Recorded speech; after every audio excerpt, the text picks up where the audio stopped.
Fueron 131 alcaldes y 11 prefectos electos que dejaron sus banderas políticas para reunirse con el presidente Guillermo Lasso para cumplir con un solo propósito. Una asamblea de autoridades de gobiernos autónomos coincidió con la prioridad para combatir la delincuencia dentro de sus territorios. Patricio Maldonado, del directorio de la Asociación de Municipalidades del Ecuador, sostuvo que se busca una medida legal para hacerse cargo de la seguridad, a pesar de que es una competencia exclusiva del Estado. Fiscalía ejecutó un allanamiento a la oficina y al domicilio de la directora provincial de la Agencia Nacional de Tránsito en Santo Domingo de los Sáchilas, que según el Ministerio Público se investiga la presunta venta de turnos, alteración de licencias y uso de documentos falsos para trámites. Luego de los allanamientos, la Agencia Nacional de Tránsito emitió un comunicado en el que manifiesta la completa apertura y colaboración con las autoridades competentes a fin de realizar las investigaciones que sean necesarias. Esta no es la primera vez que la propia ANT denuncia casos de corrupción en la emisión de licencias y otros trámites por los cuales incluso se han abierto indagaciones. El canciller Juan Carlos Holguín compareció ante la Comisión de Fiscalización de la Asamblea luego de la fuga de la exministra María de los Ángeles Duarte de la residencia de la Embajada de Argentina en Quito. Holguín explicó que Duarte estaba bajo la jurisdicción de ese país y que estaba obligada a reportar cuando una persona requerida por la justicia saliera. Holguín confirmó que hubo un asado el viernes 10 de marzo en la embajada con la presencia del novio. También informó que solo ingresaron autos diplomáticos ese día. La CONAIE convocó a una asamblea nacional con otras organizaciones sociales para este viernes 17 de marzo. La CONAIE ya expresó su rechazo a las políticas del gobierno de Lasso y amenazaron con acciones de hecho si no se concreta el juicio político contra el presidente. La organización indígena convoca a la cita a organizaciones de todo ámbito, campesinos, trabajadores, estudiantes, mujeres, sindicatos, gremios, profesionales, trabajadores de la salud, ambientalistas y más. Las 3 organizaciones indígenas estuvieron en las mesas de diálogo tras el paro de junio del 2022, pero se alejaron de esa línea por la crisis política que atraviesa el gobierno.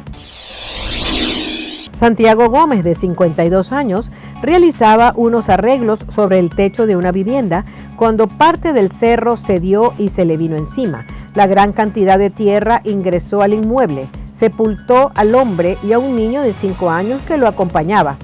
Santiago Lituma, jefe de bomberos de Gualaceo, indicó que fueron alertados por el 911.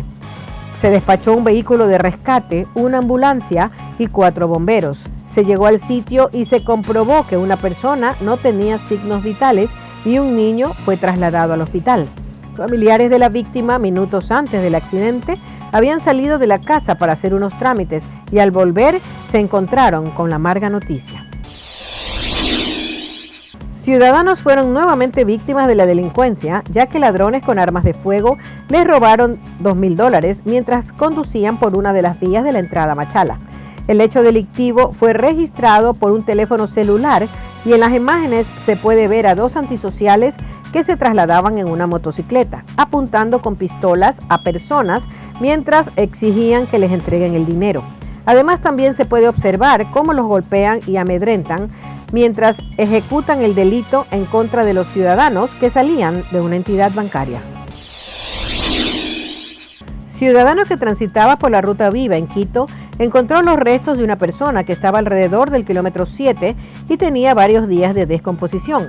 Una vez que vio el cadáver, alertó a agentes de la Agencia Metropolitana de Tránsito, quienes se encontraban en un operativo en el lugar. Lo que se sabe del cuerpo que fue visto es que estaba vestido con un calentador y llevaba alrededor de 30 días descompuesto.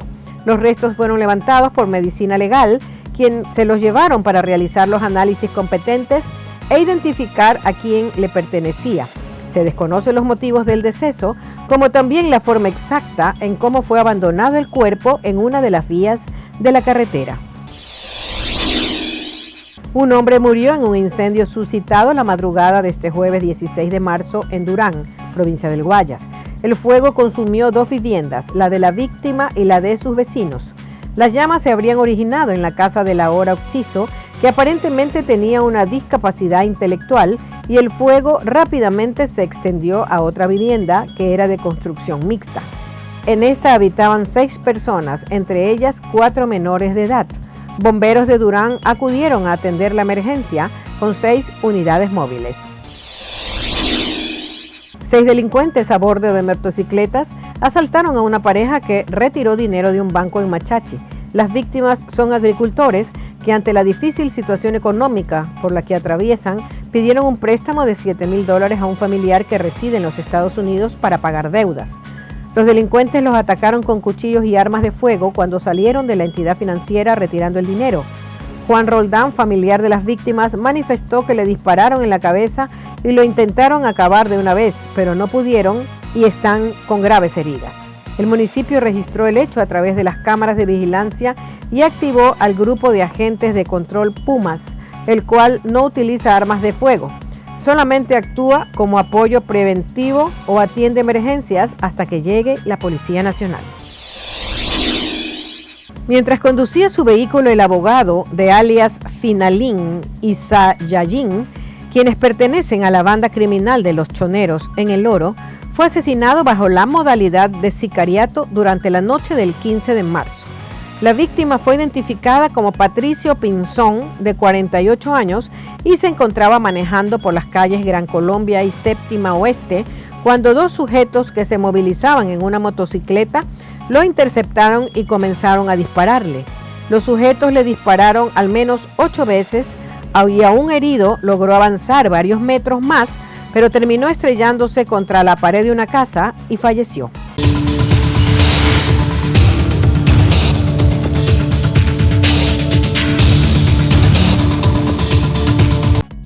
Un día después del derribo de un dron de vigilancia estadounidense tras el golpe de un avión de combate ruso, el Pentágono dijo que seguirá realizando vuelos de vigilancia. Este episodio peligroso es parte de un patrón de acciones agresivas, arriesgadas e inseguras por parte de los pilotos rusos en el espacio aéreo internacional. Así que no se equivoquen. Estados Unidos continuará volando y operando donde lo permita la ley internacional, y le corresponde a Rusia operar sus aviones militares de manera segura y profesional. El incidente, el primer contacto físico entre los ejércitos ruso y estadounidense desde que comenzó la guerra en Ucrania, ha aumentado las tensiones entre las superpotencias. Aunque el miércoles hubo señales de que ambas naciones buscaban contener las consecuencias. Los 2 países intentan recuperar los restos del dron. No estoy seguro de que podamos recuperarlo. Quiero decir, la forma en que cayó al Mar Negro, aguas muy, muy profundas. El Pentágono dijo que el incidente fue un ejemplo de la incompetencia de Rusia, porque las maniobras rusas para enganchar el dron, de ser confirmadas, pusieron también en peligro al avión de Moscú. Rusia negó tales acusaciones y exigió el fin de los vuelos militares estadounidenses cerca de su territorio. Los aviones de combate rusos no usaron sus armas a bordo, no entraron en contacto con el vehículo aéreo no tripulado y regresaron a salvo a la base. Ucrania dijo el miércoles que el dron de vigilancia estadounidense no representaba una amenaza militar y que este derribo es la señal de disposición de Putin a expandir la zona de conflicto y escalar la tensión. Necesitamos aprender de lo que acaba de pasar con estos bancos y avanzar endureciendo las regulaciones. Es así de simple, ya que cuando revertimos las regulaciones, los ejecutivos bancarios ahora pueden usar los bancos para aumentar sus ganancias, para aumentar sus propios salarios, para obtener grandes bonificaciones. Lo están haciendo, asumiendo más riesgos. La banca debería ser aburrida, y aquí en el Congreso tenemos la oportunidad de hacer que la banca vuelva a ser más aburrida. Deberíamos aprovecharlo ahora. Credit Suisse es una especie de confluencia de estas crisis que ocurren al mismo tiempo, y ya que es una entidad tan importante en el sistema financiero, cualquier cosa que los golpee podría finalmente llevar a una caída que genere un pánico financiero mucho mayor. El mexicano Jorge Toribio lleva 10 años repartiendo comidas en su bicicleta. Su jornada transcurre pedaleando sin importar si hace frío o cae lluvia o nieve, como sucedió con la reciente tormenta invernal. Durante el mal tiempo, aumentan los pedidos y su oportunidad de ganar un poco más, pero también corre más riesgos. Sí, a veces porque tiran aceite, a veces de las pinturas verdes aquí. Ahorita cuando está nevando se pone más resbaloso la pintura. Los repartidores de comida ya son parte del paisaje neoyorquino y cuando las autoridades piden a los residentes quedarse en sus casas por el mal tiempo, son ellos los que salen a la calle y mueven la economía de la ciudad. En sus bicicletas no faltan los guantes en el manubrio para mantener sus manos calientes y poder maniobrar. Lo principal es tener ropa de lluvia y zapatos de lluvia también. Las cargas pesadas son otro inconveniente. Tomás, repartidor de pedidos de raíces dominicanas, dice que ha transportado más de 200 kilos en su bicicleta y que así se le hace más difícil frenar. Él pide que se regule el peso máximo que puede llevar un repartidor, en especial durante el clima extremo. Muy difícil, más yo que vivo cargando cosas pesadas y a veces es bien difícil porque las escaleras están bien resbalosas y tengo que descargar los deliveries a un quinto piso. La alcaldía de Tijuana lanzó una campaña dirigida a los migrantes. Le recomendamos no cruzar el muro fronterizo entre Tijuana y Estados Unidos. En este video advierten sobre los peligros de la migración irregular. Pueden perder la vida haciendo estos intentos. Ya el año pasado fallecieron 2 por saltar el muro. El director de atención al migrante de la ciudad fronteriza calcula que aquí hay más de 12,000 personas buscando asilarse en el vecino país. En los albergues locales, casi todos de organizaciones no gubernamentales, hay unos 5,600. A cada persona más o menos se les cobra entre $5,000 y $10,000 en cruzarlos de esta manera. Esta zona tiene la frontera más fortificada. En algunos tramos hay hasta 3 muros, además de tecnología y agentes para detener a los migrantes. Tampoco cruces por el mar, ya que es muy peligroso. Hay corrientes muy fuertes que te pueden arrastrar mar adentro.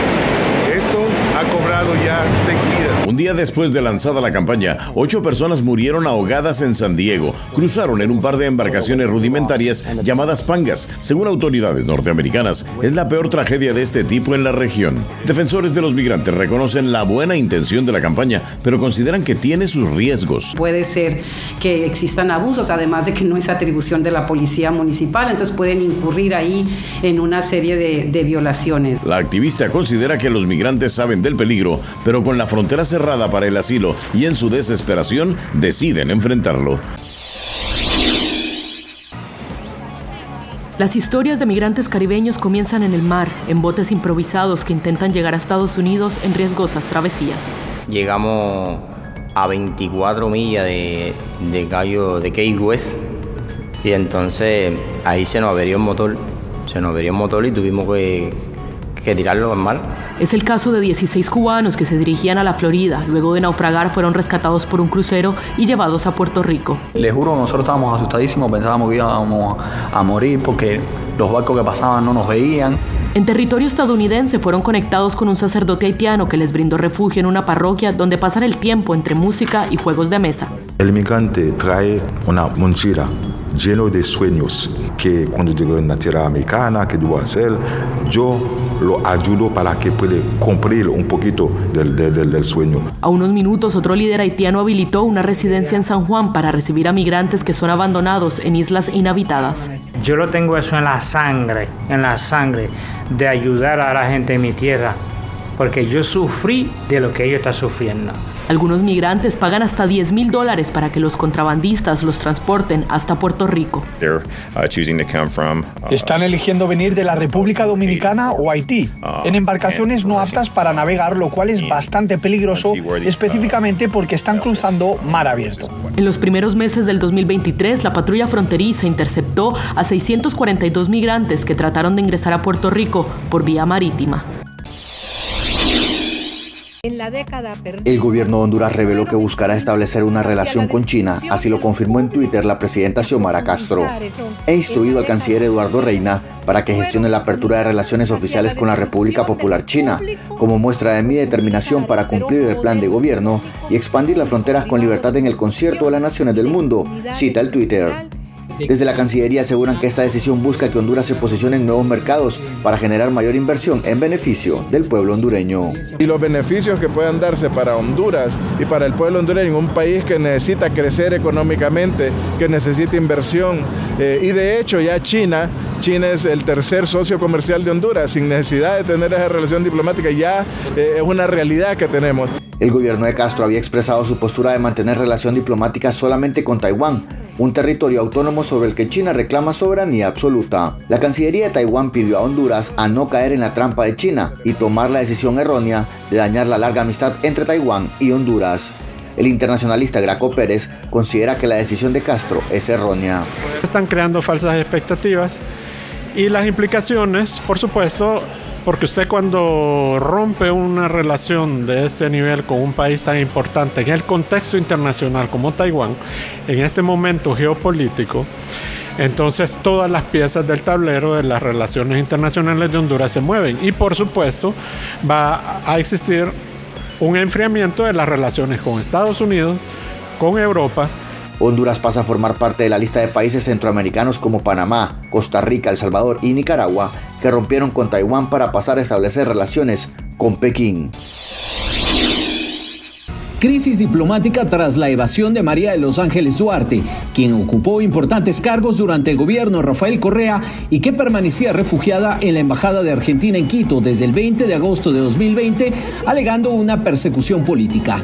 La noticia se dio a conocer mediante un comunicado de la Cancillería argentina. El Ecuador acaba de entregar al embajador Gabriel Fuchs de Argentina en Ecuador una nota verbal en la que nuestro país ha tomado la decisión de declararlo persona no grata. La misma Cancillería argentina informó luego que Duarte, sentenciada por la justicia ecuatoriana por el delito de cohecho, un caso de corrupción, viajó a Caracas y que se presentó en la embajada argentina en ese país. Su abogado dijo que en nada cambia la situación legal. Veo que la arquitecta se ha pronunciado en redes sociales, en Twitter, ha indicado que esta decisión la ha tomado en virtud de que el gobierno ha negado su salvoconducto. En las próximas horas se prevé que comparezcan ante el legislativo el canciller, el ministro del Interior y el comandante general de policía, citados por el asambleísta Fernando Villavicencio, quien calificó al hecho protagonizado por Duarte como una sospechosa fuga. Que hay una complicidad del gobierno argentino, como también hay una complicidad del gobierno de Gustavo Petro, al haberle permitido que ella llegue a Colombia, porque se presume que esa fue la ruta de la fuga y el escape hasta los brazos de Nicolás Maduro. Para el internacionalista Carlos Estarellas existen hechos que deben ser aclarados. El embajador debió haber sabido, que no se fue por la ventana, salió por la puerta. La crisis escaló tras el anuncio de Argentina de pedir el retiro del embajador ecuatoriano en Buenos Aires, Javier Monge. El asesinato de 6 indígenas en la costa caribe norte de Nicaragua el pasado sábado ha conmocionado a la ciudadanía, y la Oficina de las Naciones Unidas para los Derechos Humanos se ha referido al crimen como una acción brutal de un grupo de armados invasores. La Oficina del Alto Comisionado de las Naciones Unidas para los Derechos Humanos condena enérgicamente el brutal asesinato de al menos 6 personas indígenas mayagnas de la comunidad de Huilo. Lo que vemos aquí es una situación de continuidad de los procesos de invasión. Amaru Ruiz, un ambientalista que lleva más de una década investigando las comunidades nativas, denuncia que a pesar de decenas de asesinatos de indígenas, las autoridades nicaragüenses siguen sin detener las invasiones a estos territorios. Es una situación que hemos venido denunciando sistemáticamente y que obedece a que no ha habido voluntad política por parte de las autoridades. El gobierno del presidente Daniel Ortega no se ha referido al asesinato de estos 6 indígenas. Sin embargo, el gobierno territorial autónomo mayagna se pronunció en un comunicado. Denunciamos enérgicamente y repudiamos categóricamente este crimen que constituye genocidio, por lo que es reiterado y sistemático el ataque de forma selectiva y dirigido a nuestra población mayagna. De acuerdo con organizaciones de derechos humanos, los invasores provienen del Pacífico nicaragüense, con el propósito de apropiarse ilegalmente de tierras ancestrales de la costa caribe para labores agrícolas. Uno de los partidos del Mundial de Béisbol celebrado en Miami registró un percance de orden público. Agentes de la policía de Miami-Dade expulsaron a un sujeto identificado como Juan Caldera, señalado como agresor de la disidencia en Nicaragua. Allí fue objeto de las acusaciones de los nicaragüenses presentes en el estadio Lone Depot, antiguamente conocido como el estadio de los Marlins. Este elemento paramilitar comprobado, tenemos fotos donde él se ufana de ser jefe de una pandilla o cuadrilla de paramilitares armados por la dictadura para reprimir al pueblo nicaragüense. A través de redes sociales, Juan Caldera informó que interpondrá acciones legales ante una corte en Florida contra 15 personas a las que vincula por el incidente en el estadio. Además, insta a que se le demuestre haber cometido delito alguno. Este evento sucede luego de que la Comisión Permanente de Derechos Humanos de Nicaragua y activistas protestaran a las puertas del estadio por la presencia de 4 presuntos policías de ese país, identificados como represores de opositores durante protestas en la nación centroamericana. Estos sujetos denunciados integran el equipo de Nicaragua participante en el torneo mundial.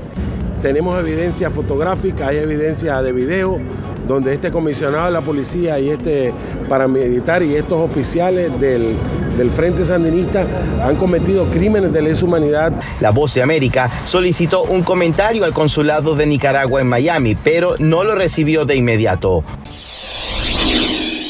Un récord marcó David Benzel al sumergirse este martes en las profundidades del lago Sils de Suiza. El buceador checo se zambulló a través de un agujero en el hielo y alcanzó una profundidad de más de 50 metros sin traje de neopreno. En una sola respiración, el nadador de 40 años logró una inmersión en temperaturas de entre 1 y 4 grados centígrados y le tomó 1 minuto 54 segundos llegar a los 52,1 metros de profundidad, logrando así entrar en el libro Guinness de récords mundiales. Con esta historia llegamos al final de esta emisión. Les informó Yasmín López.